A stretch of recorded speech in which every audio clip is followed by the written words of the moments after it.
हम मनुष्य जनाब हमें बार बार प्रलय झेलने की आदत सी होती जा रही है, पर हम सुधरने वाले नहीं हैं। विश्व के किसी न किसी कोने में या कहें देश में कुछ न कुछ प्रलय चलती ही रहती है। कहीं भूकंप, कहीं ज्वालामुखी, कहीं बाढ़, कहीं बारिश, और इससे बचते हैं तो मानव जनित प्रलय जैसे कोई संक्रामक बीमारी, जैसे अभी कुछ साल पहले कोरोना नामक महामारी निकल कर गई है। एक्सपर्ट्स के अनुसार और भी बीमारी कुछ ऑन द वे चलती ही रहती हैं, और इन सब की तो हमें आदत सी होती जा रही है। हम तो भाई जैसे हैं वैसे ही रहेंगे। अभी एक और महाप्रलय के लिए यूएनओ ने फिर से सावधान किया है, या कहें बहुत समय से सावधान करता ही आ रहा है। यूएनओ ने इसे प्लास्टिक प्रलय का नाम दिया है, पर हम लोगों के लिए खुशी की बात यह है कि यह प्रलय आराम से अपना काम करेगी, झटके से किसी को भी नहीं मारेगी। क्योंकि अभी हाल ही में हमारे द्वारा इस्तेमाल किए जाने वाले नमक और चीनी के बारे में एक एजेंसी ने खबर प्रकाशित की है। उस एजेंसी के अनुसार हमारे द्वारा इस्तेमाल किए जाने वाले नमक और चीनी के सेवन से हमारे शरीर में प्लास्टिक, माइक्रोप्लास्टिक के नैनो पार्टिकल्स के रूप में हमारे शरीर में पहुंच रहा है, जो कि हमारे शरीर के लिए बहुत ही हार्मफुल है। आज हम प्लास्टिक से हमारे शरीर को होने वाले कुछ प्रमुख नुकसानों के बारे में जानेंगे। फ्रेंड्स, मैं आपका फार्मा कंसल्टेंट दोस्त Lalit Kaushik from RB helpline pharmacy. I am a registered pharmacist.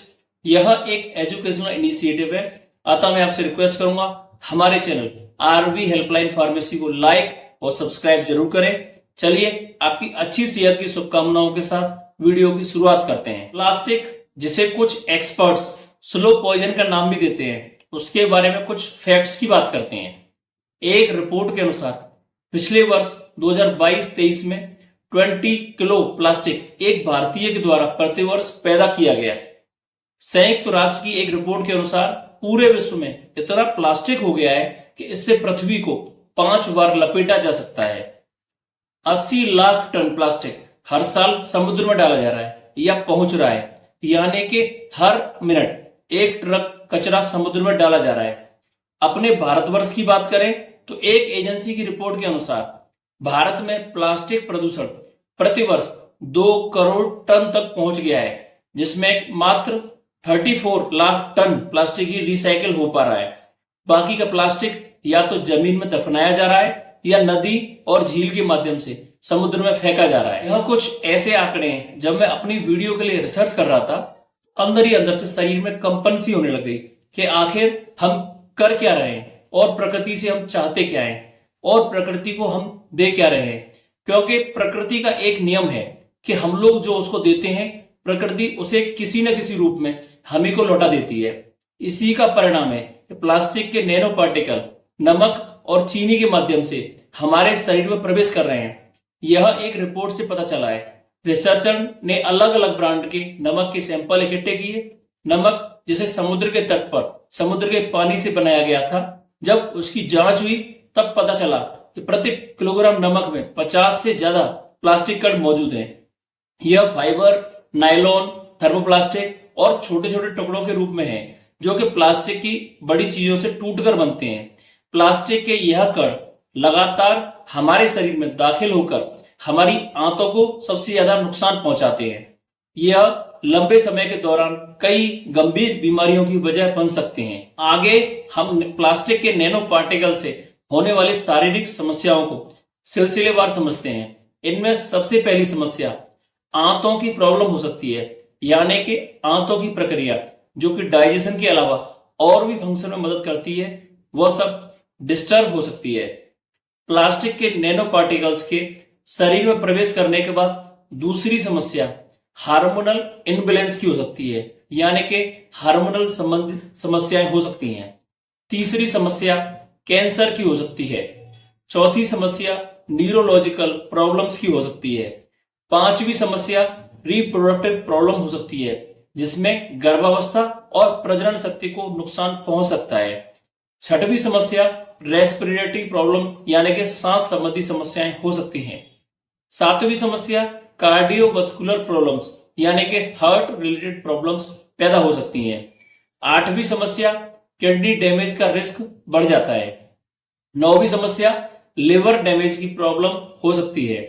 10वीं समस्या इम्यून सिस्टम पर बड़ा इंपैक्ट पड़ सकता है। यानी कि इम्यून सिस्टम कमजोर हो सकता है। 11वीं समस्या स्किन रिलेटेड प्रॉब्लम्स जैसे एक्ने और एक्जिमा होने का मेन कारण बन सकते हैं। अब आप विचार करिए कि ऐसी कौन सी समस्या है जो प्लास्टिक के पार्टिकल्स बॉडी में पहुंचने के बाद हो नहीं रही है, मतलब हमारे साथ कुछ भी हो सकता है। अब बात इससे बचाव की करें तो इससे बचने का एक सीधा सा फॉर्मूला है, हम स्वयं से प्लास्टिक का यूज कम करें।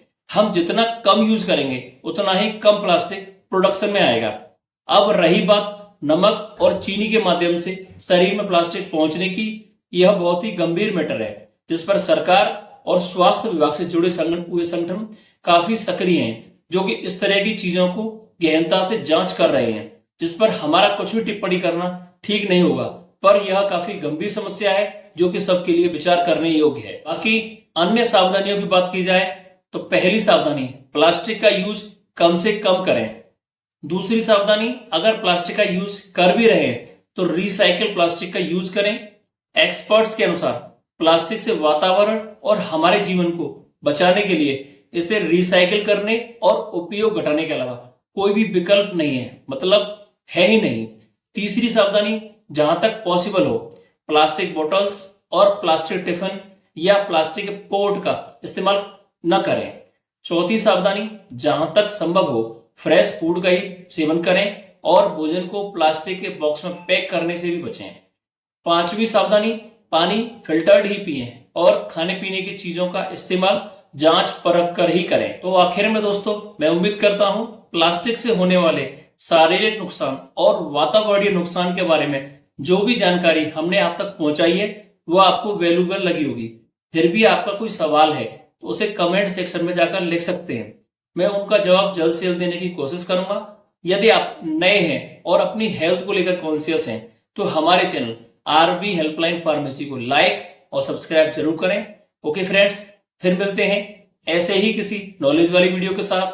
Till that, stay blessed, stay fit and stay inspire. Thank you.